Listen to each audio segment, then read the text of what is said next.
Okay, now we've got to talk about, we don't have to, but I am.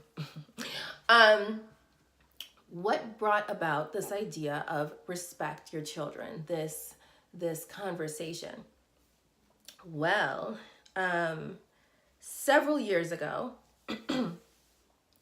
I just sort of, not sort of, definitely was in a place where I'm just like, listen, powers that be, I need to know what the heck I'm doing here because this is not cute at all. Okay, let's just be serious, right? I don't want to stay here and like la la la. Let me have kids. I already had kids at that point, which I thought, oh yeah, good luck to me getting anything done in the world, right? Whatever I'm here for. Love my kids. FYI. So, then, so I found myself like just leaving the house. Nobody knew where I was. And I was like, I am not coming back until I get an answer. What the heck am I doing here? I want to feel satisfied before I come home. Okay. So, blah, blah, blah. Went on this wild journey. Okay. Not, I shouldn't say not intentionally. I set an intention that when I ask a question, I expect to be answered. When I ask a question to the powers that be who put me here, I expect an answer. I always get an answer. It's always clear. And so let's do this, right? I started looking at education since I was a teacher, an educator, doing several things in education for quite a few years at that point, and quite a few years in my own world. Maybe not to you, not that many years, maybe like 5 years or something. And so I had seen enough. I mean, really, you know, you don't need to see something 9,000 times. I got it. The education system, okay, I got it. I didn't feel like I could really do my work in there. Not that other people aren't doing that. Everybody's got their own thing, okay? Okay, not for me, right? Something wasn't matching, fitting, whatever. I wasn't your conventional teacher whatsoever, which I don't think is a problem, but I just knew I needed to shift my way out of there. So, and I knew I wanted to be happy. And this is when I started to discover this idea of you are happiest when you are doing exactly what you are supposed to be, what you came to do. It's not supposed to be. I didn't come here to do anything other than what I came to do, and neither did you. If you are yourself, you will be happy. Now, the root of all unhappiness is this idea that we live in a world with this idea that, oh my God, let's all fit in together. Whatever. So, blah, blah, blah, a lot of things in between. I felt like everything was wrong with the world. I needed to change something, right? I needed to stand up for something because it's kind of my thing. This thing in my soul that says, no, right? So I found myself in a section in the library while my kids were choosing some things, the bullying section. So I had asked that morning, probably, like, tell me where to begin. This was after, like, I had really begun a lot of things, writing, like, school improvement plans, you know, etc. But it was perfect. It was perfect. It's always perfect. No time wasted. I was in education. Not intentionally, but I taught in New York, I taught in Arizona, I taught in an opposite part of Arizona, I taught in, Connecticut, I taught in charter schools, I taught in public schools, I taught in inner city schools, I taught in the suburbia, I worked with children with autism. I wanted to understand a different side of education, a different type of child. I wanted to learn from, because I am sure that these children who we call special are actually extremely special, and they have a very special purpose to expand us. And so I wanted to work with children with autism. And then, when I get on this track of like doing what I came here to do, I start taking a look at education, not that I hadn't before, but looking at it with an eye, or asking the question, what would make this work well, right? And so blah, blah, blah. And I start researching bullying. But you know what I had asked before that? Tell me the cure. Because Newtown school shootings happened or didn't, whatever. Somebody's saying, no, those never happened. Okay, well, they're happening all the time. And by the way, they've increased since the Newtown shootings. What a surprise. Like, this is not Mars, this is Earth. And we have too many school shootings. Welcome, right? Okay, so I was horrified. I mean, I'm horrified every time anybody does it, but it was like, but you know what really got me? It got me that as I watched the coverage on it, online, because I hadn't watched TV for like 90 years at that point, and my mom ended up telling me, you don't know what happened in Connecticut? I had just moved out of Connecticut to Ohio, and I almost worked for this district. And so I had just listened to a lecture maybe a year previous to this by their superintendent. It was weird. It didn't matter, I don't think, but it was almost intentionally hitting home, with me in all sorts of ways. And so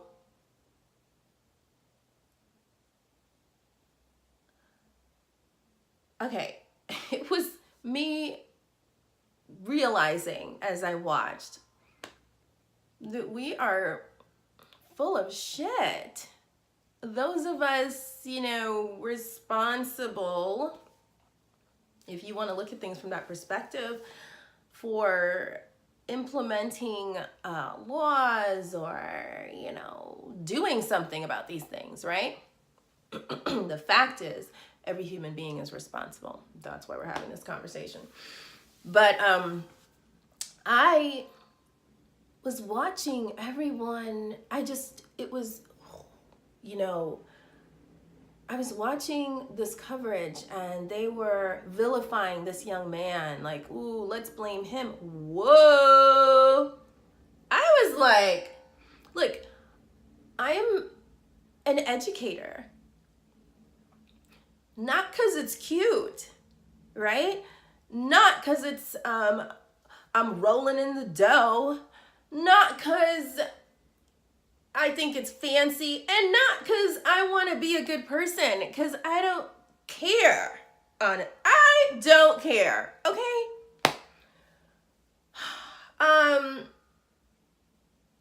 It's because children are valuable to me. I happen to realize the value children have from my heart. I chose this profession because I was a very cold person. I was very shut down emotionally, and the only thing that made an impact on me emotionally was a child. So I was like, I guess I'll do that. Didn't care about school, never did, don't like school. I like learning. I realized that. It's like, I didn't need to be in school. I didn't care, whatever, right? I was just going to college so that my Haitian parents wouldn't lynch me or something, because that's what we do in Haiti to kids who refuse to go to school. It's important. And here I am, I'm a teacher, but the one intentional thing about that is I love children, and I'm watching this thing, and these people who, decide to have money available for wars, but not quite for education. And this media, who has a responsibility, who enjoys the benefits of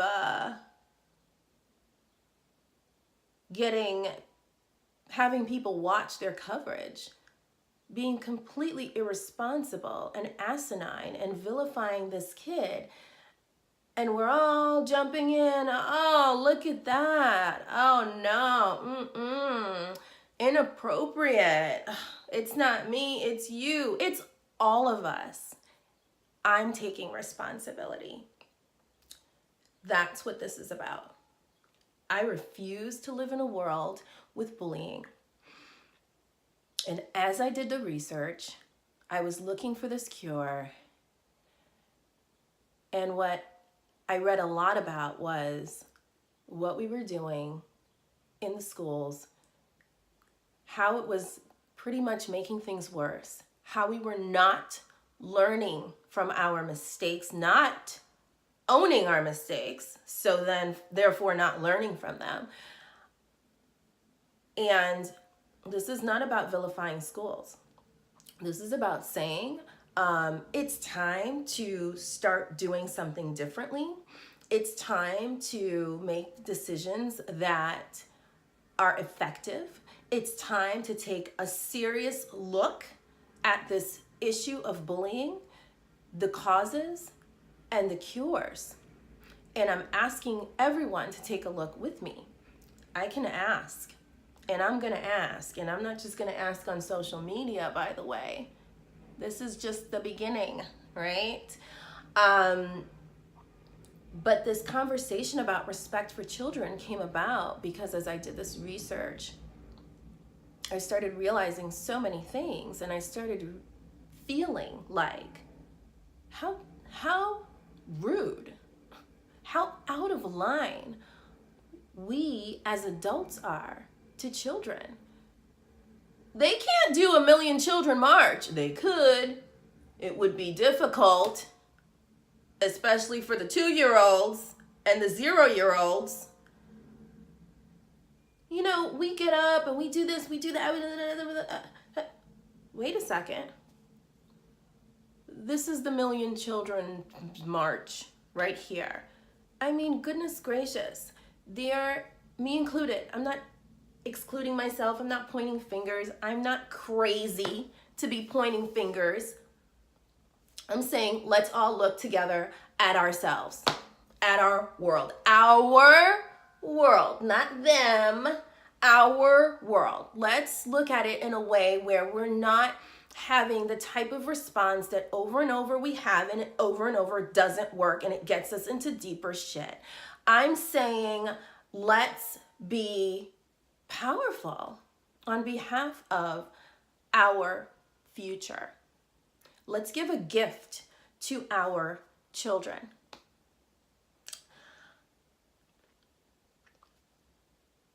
And it's called respect. And we need to start with ourselves, okay?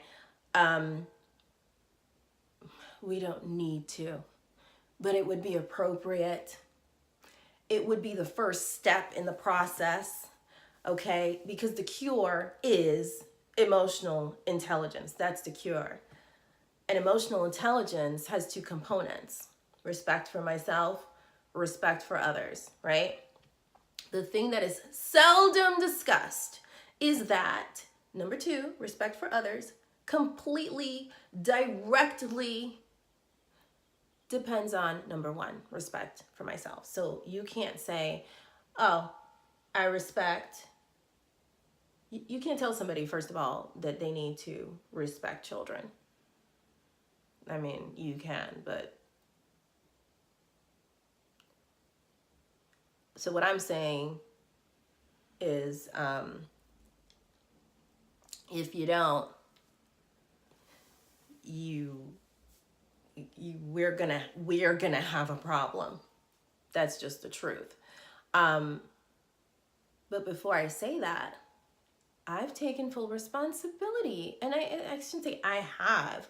I am It's never ending.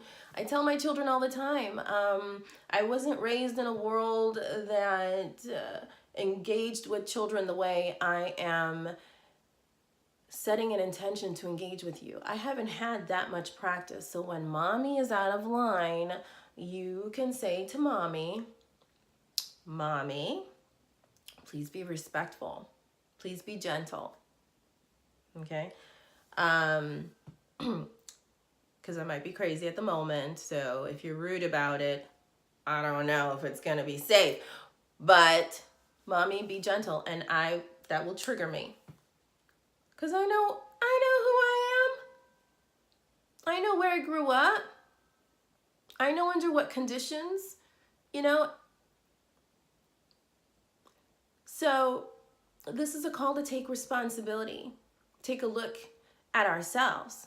And that's the perspective from which you can view what's going on in the world clearly. So a lot of this will be about us.